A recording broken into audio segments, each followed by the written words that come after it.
ထိုင်းနိုင်ငံကိုလာလည်ဖို့စဉ်းစားနေတယ်ဆိုရင်ဒီ application လေးသုံးခုကိုမဖြစ်မနေတောင်းခဲ့ပါ Bolt ထိုင်းနိုင်ငံမှာသွားလာရေးအတွက်အများစုက Bolt ကိုပဲအသုံးပြုကြပါတယ် Bolt application နဲ့ဆိုရင်ဆိုင်ရန်ကလေးပဲငါတက်စီပဲငါလက်ကူမြန်ဆန်တဲ့ app တစ်ခုပါ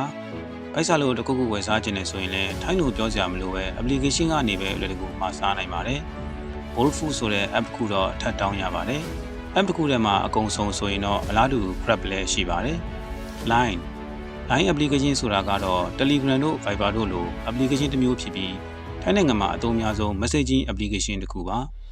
ထိုင်းမှာအလုပ်ပဲရှောက်ချင်ခြင်းမိတ်ဆွေပဲဖွင့်ချင်ခြင်း Line application ကိုပဲအဓိကအသုံးပြုကြတာမို့ Line application လေးရှိထားမယ်ဆိုရင်ဘာပဲလုပ်အဆင်ပြေမှာပါအကူတာကတော့ဟိုတယ်တွေတိုက်ခန်းတွေနဲ့အိမ်ငှားတွေကိုရှာဖွေပြီး booking တင်ခြင်းတဲ့အခါမှာ tourist တွေအသုံးများတဲ့ application လေးတစ်မျိုးဖြစ်တာမို့